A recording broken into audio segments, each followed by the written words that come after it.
popularity of the Jonas Brothers and his band, Nick Jonas and the Administration. And next, he's set to star in the Broadway musical How to Succeed in Business Without Really Trying. Please say hello to Nick Jonas. Great to have you. Thanks for having me. Congratulations on everything. Thank you so much. You've been busy. I have been busy. It's been really fun now. Tell us, what exactly that you and Daniel Radcliffe and Darren Chris from Glee, you guys all have something in common these days. Dark hair. Yeah, yes, that's one thing. That's one thing. No, and we're all going to be doing How to Succeed in Business. Nice. Without really trying. Daniel's in it right now, and he originated the role in this revival. And Darren Chris will be coming in about 3 weeks to do a part, and then I'll be coming right after in about 6 months. So. How excited are you to get back to the theater? Because you've actually done this before. I have. I started in theater when I was just a young lad. I did 4 shows. I started when I was 7 years old. I did theater. You can get pictures there. Look at how cute you are. And then went over to London last year and did Les Mis and Hairspray in LA this past year. And now doing How to Succeed. How's the play scene in LA? How's the what? How's the musical scene in LA? Oh, it's cool. The one that I did was at the Hollywood Bowl, so it was kind of a special production of Hairspray. They had an incredible cast and some people that have been in the show before and some new cast members. Mr. John Stamos was in it with me, and he and I have become buddies since then, which is fun. He's a good guy. Very cool. And what are your fans like? I mean, they're pretty rowdy at your shows. They are. Normally, do they sort of carry over into the theater and start throwing underwear at you? I'm downstairs. Do they just scream and yell? It depends on the role. With Les Mis, it's a much more serious tone to the show. And they're respectful? And they really appreciate, the show and the art and everything, and that's cool. And then with Hairspray, provided for an opportunity for them to be a bit more excitable, if you will. And it was a good time. And so they do. They take every opportunity. They're the best fans in the world, and I'm so happy that they show their passion the way they do. It's very nice of them to do that for you. Now, because you're doing the show here in New York, does that mean you get to stay living at home in Jersey? You know what? I haven't lived in New Jersey for about 6 years. We lived there for for about 11 years. I lived in Texas for the first 3 years of my life, and then New Jersey, and then I've lived in LA for a while. But I just got a place here in New York, Nice. So I'll be living here for as long as I'm doing the show. Good. Do you like being back? I love it. I haven't moved in yet, but I've just kind of been finishing all the paperwork, and it's really hard here in New York, finding a place and then filling out the application paperwork and all that. It takes like 10 people to make sure that you get your place. It does, yeah, it's insane. It's insane, yes. And do you already know how you're going to decorate it and everything? It's already furnished. So How nice for you. Yeah, so I was just basically move in my pictures and my clothes, and I'm good to go. Oh, will you invite us over? Absolutely. Nice. Okay, so Nick Jonas and the Administration, you guys just finished up a tour in South America? How did that go? Yeah, that was awesome. We've been a few times with my brothers, and we've had a great time touring with the fans there. My first time on my own, though, with my kind of side project band, and we had a great time. Did you miss the boys while you were out? Shows. We love the touring that we've done together, and we've been blessed to be able to do that for 5, 6 years now.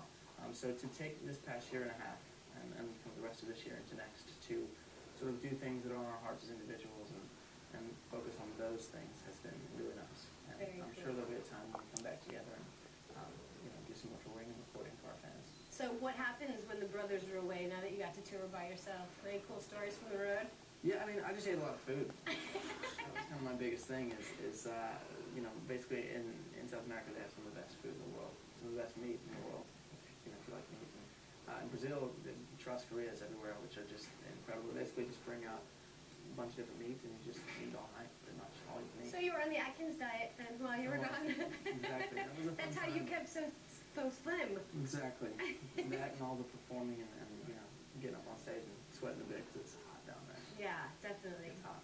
Now, because you've been away from your brothers for a little while, how are they doing? We have to check in. I just hung out with Joe for a bit in LA after he got back from being on tour with Brittany over in Europe. Mm-hmm. And so we went to a couple things together and did that. And Kevin's been good here in New Jersey, actually, just spending time with his wife and setting up their home there and enjoying that. Okay, so you have to have the scoop on the whole Britney lap dance thing, right? What Awesome. was going on there? Well, I was haytailing with Joe. It's like a cool app where you can just sort of like talk into it. It's like walkie-talkie. And we were were talking, and he goes, yeah, and by the way, I just got a lap dance from Britney Spears. And I was thinking back to, you know, he bought the Britney Spears CD at 7-Eleven when they were selling it in there. It was probably one of the only CDs they ever sold, but they sold Britney Spears CD. It's like her first album. I was like, Joe, you know, think about that moment, and then the fact that she just gave you a lap dance. This is a big moment in your life. It all comes full circle, doesn't Exactly. it? That's so funny. Okay, so last spring you teamed up with Quaker Chewy granola bars and you launched a singing competition for kids 8 to 14, right? Tell me how this all came about.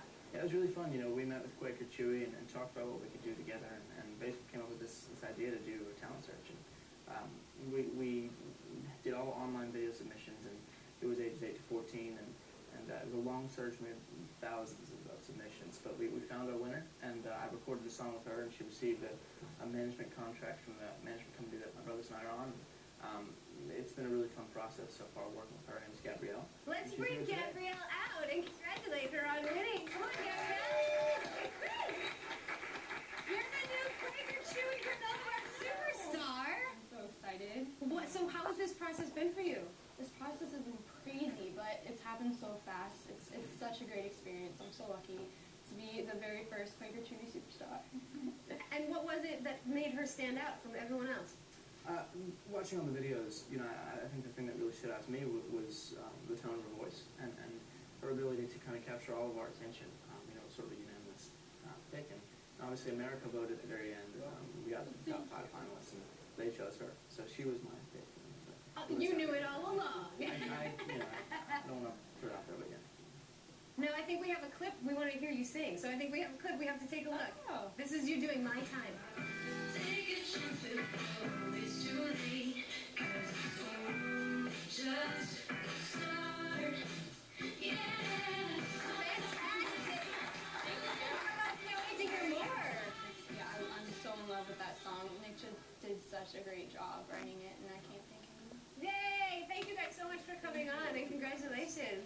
Coming up, you guys, we have more Good Morning Buzz Live, so don't move the muscle.